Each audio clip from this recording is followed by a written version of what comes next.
আসসালামু আলাইকুম রহমতুল্লাহ। প্রিয় দর্শক, মানুষের চাওয়া পাওয়ার শেষ নেই। জন্মের পর থেকে মৃত্যুর আগের দিন পর্যন্ত পুরো এই জীবনে প্রত্যেকটি মানুষের জন্য ব্যক্তিগত অসংখ্য চাহিদার সৃষ্টি হয়।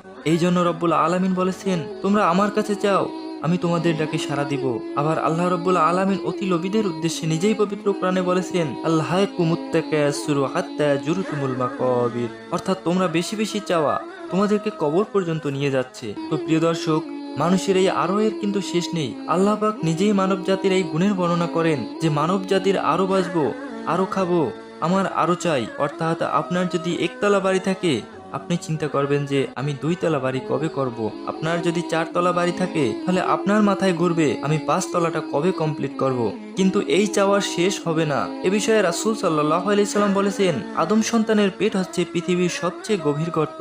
এই আদম সন্তানদেরকে এক পৃথিবী পরিমাণ স্বর্ণ মুদ্রা দেওয়ার পরেও যদি বলা হয় তুমি আরো কিছু চাও, তখন সে বলবে, হে রব, দেওয়ার মতো আর কিছু আছে কি? জেনে রেখো, আদম সন্তানদের পেট শুধু মাটি দ্বারাই পূর্ণ হবে। এটা সত্য, মানুষ কবরে যাওয়ার পরে তার চাহিদার শেষ হয়। দুনিয়াতে যতদিন বেঁচে থাকে চাহিদার কোনো শেষ নেই। এভাবে মানুষের চাহিদা আজীবন চলতে থাকে। তবে কিছু লোক আছে, তারা অতি দরকারে সে জিনিসটাই শুধুমাত্র আল্লাহ রব্বুল আলামিনের কাছে চায়। যেটার জরুরত, তার প্রয়োজন, সেটাই সে রব্বুল আলামিনের কাছে চায়। সে ভোগ বিলাসী মত্ত হয়ে ওঠে না। প্রিয় দর্শক, রব্বুল আলামিন দুনিয়াবি আখিরাতে যে কোনো ধরনের চাওয়ার জন্য তার মুখাপেক্ষী হওয়ার উপদেশ দিয়েছেন। রাসূল সাল্লাল্লাহু আলাইহি সাল্লাম বলে গিয়েছেন, তোমরা শুধুমাত্র আল্লাহ রব্বুল আলামিনের কাছেই চাও। তো প্রিয় দর্শক, দুনিয়াবি জিনিস চাওয়ার ক্ষেত্রে রব্বুল আলামিনের কোনো নিষেধাজ্ঞা নেই। বরং যে বান্দা যে কোনো প্রয়োজনে আল্লাহর মুখাপেক্ষী হন না, আল্লাহ তাদের উপর অসন্তুষ্ট হন। আল্লাহ রব্বুল আলামিন অত্যন্ত পছন্দ করেন যে বান্দা দুনিয়াবি অথবা আখিরাতে যে কোনো ধরনের চাওয়া পাওয়ার ক্ষেত্রে আল্লাহর মুখাপেক্ষী হন। যদি সে সাথে সাথে পেয়ে যায়, শুকরিয়া আদায় করুক। যদি না পায়, তবে সে সবর করুক। কেননা কোনো দোয়াই বিফলে যায় না।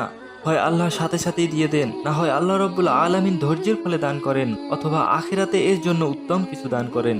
সর্বমুহূর্তে মনে রাখতে হবে, রব্বুল আলামিন যে সিদ্ধান্ত নেন সেটিই সঠিক এবং সেটি আমাদের জন্য কল্যাণকর। তো প্রিয় দর্শক, আসুন আমরা আল্লাহর দরবারে চাই এবং সম্পদের মালিক হই। প্রিয় দর্শক, আল্লাহ এমনটি বলেননি, তোমরা আমার কাছে চাও, আমি তোমাদের দিব না, বা তোমরা গরিব হয়ে যাও। বরং আল্লাহর কাছে যারা চায় এবং যারা আল্লাহর কাছে চাওয়ার মতো চাইতে পারে এবং পরিশ্রম করে, বরং তারাই দুনিয়া এবং আখিরাতে অধিক কল্যাণকামী হয়, তারাই অধিক পরিমাণে লাভবান। আজকে যদি আমরা আরব রাজ্যের দিকে তাকাই, রব্বুল আলামিনের কাছে অনেক বেশি দোয়া এবং অনেক বেশি মোনাজাত করার বরকতে আল্লাহ রব্বুল আলামিন তাদেরকে অসংখ্য খনিজ সম্পদ দিয়ে পৃথিবীর বুকে অর্থশালী এক জাতিতে পরিণত করেছেন। প্রিয় দর্শক, আজকে যে আমলটি নিয়ে আমরা আলোচনা করব, ইনশাআল্লাহ জীবনে কোনোদিন অর্থের অভাব হবে না, সম্পদের অভাব হবে না। আল্লাহ রব্বুল আলামিনের কাছে চাইবেন, ইনশাআল্লাহ এই দোয়ার বরকতে আল্লাহ আপনার চাওয়া পাওয়া পূরণ করবেন, ইনশাআল্লাহ। খালেস নিয়তে এই দোয়াটি পড়ার পূর্বে অবশ্যই দুরূদ শরীফ পড়বেন এবং দোয়াটি শেষ করার পরে পুনরায় 3 থেকে 4 বার দুরূদ শরীফ পড়ে নেবেন।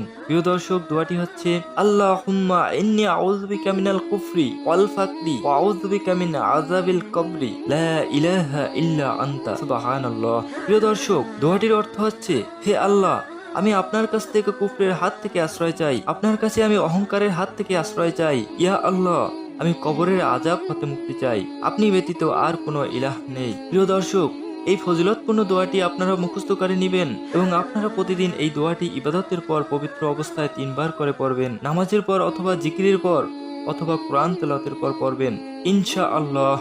দেখবেন কিছুদিনের মধ্যেই আপনার অভাব দূর হয়ে গিয়েছে, ইনশাআল্লাহ। আপনি অর্থের মালিক হয়ে গিয়েছেন, সম্পদের মালিক হয়ে গিয়েছেন। আপনার মনের যে নেক আশা ছিল তা আল্লাহ রাব্বুল আলামিন পূরণ করে দিয়েছেন। মনে রাখবেন, একমাত্র তিনিই পূরণ করার মালিক, তিনি আশা কবুল করে থাকেন। প্রিয় দর্শক, আমরা আল্লাহর কাছে যাইব, নিজে পরিশ্রম করব এবং আল্লাহর উপর পরিপূর্ণ আস্থা রাখবো, ইনশাআল্লাহ তিনি আমাদের সকল হাজত পূরণ করে দিবেন।